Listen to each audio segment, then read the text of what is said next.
নন মুসলিম অন্য কমিউনিটির কিভাবে কি নেবে আমাকে হত্যার হুমকি দেওয়া হয়েছিল ওই সময় ওই বক্তব্যটা দেওয়ার কারণে। তাই নাকি? ইয়েস।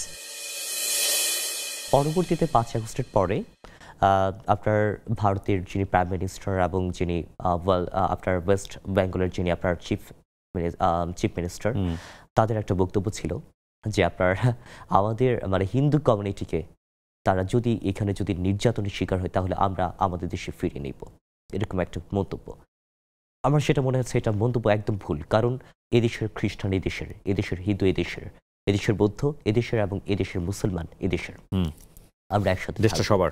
হ্যাঁ, শুধুমাত্র আপনার ধর্মটা এক হওয়ার কারণে তারা আমাদের দেশের জনগণকে তাদের নিজেদের মনে করবে, এটা আমি কোনোভাবে আপনি এটা নিয়ে ভোকাল ছিলেন।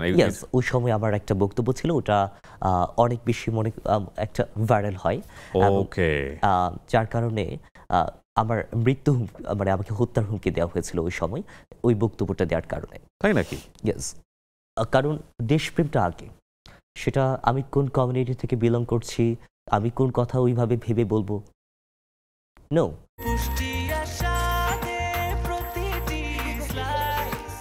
ব্রেকফাস্ট, টিফিন কিংবা স্ন্যাক টাইমে মজাদার আয়োজন মানে অল টাইম ব্রেড।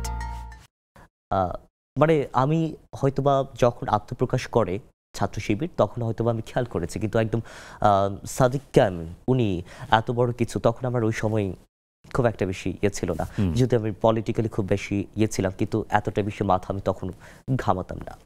তো পরবর্তীতে সাদিক ভাইয়ের সাথে আবার জাস্ট সাক্ষাৎ হয় যে কেমন আছো ভাই, যে আমি তো তোমার এলাকার।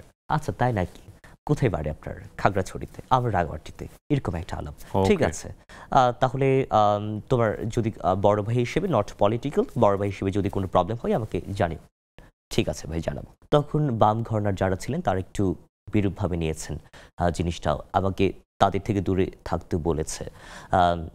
বলেছি কেন, আমি তো সবার সাথে মিশি, সেটা বাকচাষ করে যারা তাদের সাথে মিশি, আপনাদের সাথে মিশি, তাদের সাথে যদি শিবিরের অ্যালাইন থাকে সমস্যা কোথায়, আমি সবার সাথে মিশবো, এরকম একটা বিষয়। তো যাই হোক, এরকম অনেক বিষয়, এবং ডাকসু চলে আসে। ডাকসু আসার পরে বাম জোটের যারা আছে তারা আমাকে প্রথমে প্রপোজাল দেয়। তো ঠিক আছে, আমি বলেছি ঠিক আছে, আমি কথা বলে দেখি আপনাদের সাথে যে আপনার কতটা কি ছাড় দিতে পারেন, আমার ফ্রিডম কতটা পাবো, আপনাদের সাথে তো আমার আইডিওলজি না, এরকম অনেক বিষয়। তো সেটা আমি উমামা আপুদের যে প্যানেল তাদের থেকে আমাকে অ্যাপ্রোচ করা হয়, কিন্তু আমি তারপর হচ্ছে এইদিকে আপনার জুম আপু প্রথমে আমাকে বলে যে এরকম একটা জোট করা হচ্ছে, শুধুমাত্র শিবির না, আমিও তো শিবির না, অনেকেই আছে এখানে, তারা থাকবে। তো আমার একটা ভয় কাজ করছিল যে আমি তো আসলে মানে আপনি যেটা বললেন যে নন মুসলিম অন্য কমিউনিটির কিভাবে কি নেবে। তো পরে ভাবলাম যে না, ঠিক আছে, করা যায়, যদি ভালো মতো সব কিছু হয়, যদি আমি আপনার কাজ করতে পারি, আবার সেই ফ্রিডম থাকে, তাহলে কাজ করব। তারপর সাদিক ভাই একদিন নক করলেন যে জোটে আসতে চাও কিনা। আমার প্রথম কথা ছিল আমার প্রপার ফ্রিডমকে আপনারা এনশিওর করতে পারবেন কিনা। আমার জায়গায় যদি অন্য কেউ হতো তাহলে বলতো কি যে ঠিক আছে ভাই, ভেবে দেখি, পরে জানাবো।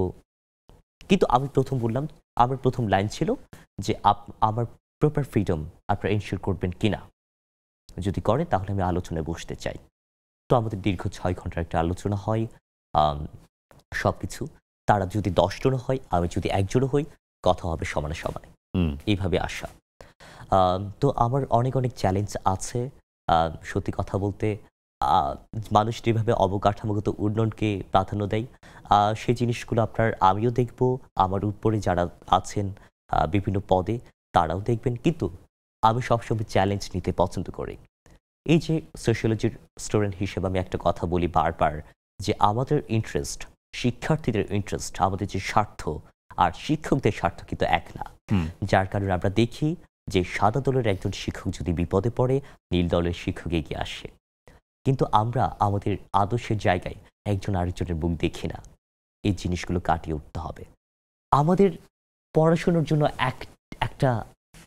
একটা টেবিল নাই, 2 জনকে একটা টেবিল শেয়ার করে পড়তে হচ্ছে। এটা এখনো হয়? ইয়েস, আপনার 2 হাতের একটা ব্যাড, 2 জন আপনার শেয়ার করে ঘুমায়। আপনি ঘুমানোর সময় এটা এখনো আছে? ইয়েস, আপনি এপাশ ওপাশ করেন না ঘুমানোর সময়? 25 বছরে পুরো পৃথিবী কোথায় চলে গেছে? ফোন, এই যে আমরা যখন অনুষ্ঠানটা করছি তখন iPhone 17 Pro বের হয়ে গেছে মার্কেটে, কিছুদিন পরপরই হয়।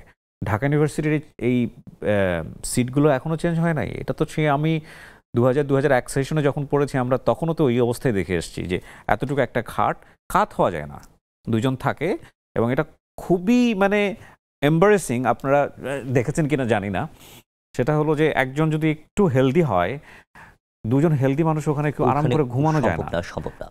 তো সেই জায়গা থেকে আমি অনেক বিষয় যেগুলো আপনার, এবং তারপরে হয় মাঝে মাঝে ছাড় পোকা, Yes, এভাবে এটা- বলাটা এটা উচিত কিনা? অনেক এটা অনেক বেশি বড় একটা প্রবলেম। আপনি দেখবেন যে আপনি যখন হলে যাবেন না, ছাড় পোকার ওই যে ওষুধের বিজ্ঞাপন আমরা দেয়ালে ইয়েতে লেখা Yes, লাগানো থাকে yes, দরজায়। এইগুলো দূর করতে হবে। এখন আমি আসি আমার জায়গায়, ওয়াশরুমগুলোতে ঢোকা যায় না রীতিমতো। একদম। সবচেয়ে বড় সমস্যাটা হয় কি, মানে প্রথম যারা স্টুডেন্ট হিসেবে আসেন, প্রথম স্টুডেন্ট হিসেবে আসার পরে প্রথম মাসে যে ধাক্কাটা খায়, এটা আমি আমার ব্যক্তিগত এক্সপিরিয়েন্স থেকে বলছি। ক্যান্টিনে ঢোকার সঙ্গে সঙ্গে যে স্মেলটা নাকে আসে, ওটা নিয়ে ইউজ টু হতে 1 সপ্তাহ লেগে যায়। খাবার খাওয়া যায় না, কিন্তু ক্ষুধা তো খাইতে হবে আপনাকে। আমি জানি না ক্যান্টিনের অবস্থা এখন কেমন। এবং তারপরে হচ্ছে যে এই যে মানে হলে থাকার পরিবেশের জায়গাটা, আপনি কি এগুলা কি স্টুডেন্ট হিসেবে আপনারা পরিবর্তন করার দায়িত্ব রাখেন, বা আপনারা পারবেন এই জায়গাগুলো পরিবর্তন? আমরা যে ম্যান্ডেট নিয়ে এসেছি, আমাদের ভয়েসটা জারি রাখতে হবে। এটা কিন্তু আপনার কর্তৃত্বের কোনো জায়গা না। আমাদের কাছে ভিসি এসে কোষাধ্যক্ষ এসে টাকা দিয়ে যাবে না। আমাদেরকে ফোর্সটা করতে হবে।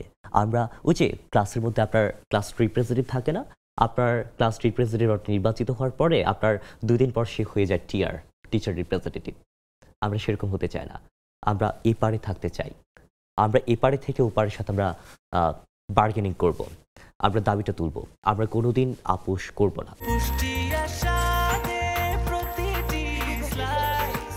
ব্রেকফাস্ট, টিফিন কিংবা স্ন্যাক টাইমে মজাদার আয়োজন মানে অল টাইম ব্রেড। সর্বমিত্র, ভালো লেগেছে আমার আড্ডা দিয়ে, এবং আমি যে সম্ভাবনা দেখতে পেয়েছি, যে স্পিড দেখতে পেয়েছি এই বয়সে, এই স্পিডটা সবসময় থাকুক। মানুষ যখন বয়স বেড়ে যায়, মানুষের যখন রেসপন্সিবিলিটিগুলো চেঞ্জ হয়ে যায়, তখন আমরা দেখেছি এই স্পিডগুলো অনেক সময় হারিয়ে যায়। তো আমরা চাইবো যে আজ থেকে 10 বছর পর, 20 বছর পর, 30 বছর পর যদি তোমাকে কখনো আমার দেখার সুযোগ হয়, তুমি করে শেষ পর্যায়ে বলে ফেললাম ছোট ভাই আমার, সেটা যেন এই স্পিডটাই থাকে, এই স্পিডটাই থাকে। তুমি পুরো বাংলাদেশের হয়ে কাজ করো, যে সংগঠনের হয়েই কাজ করো না কেন, সাধারণ মানুষ যেন তোমাকে নিয়ে গর্ব করে। অনেক ধন্যবাদ আমাদের সময়। ধন্যবাদ আপনাকে।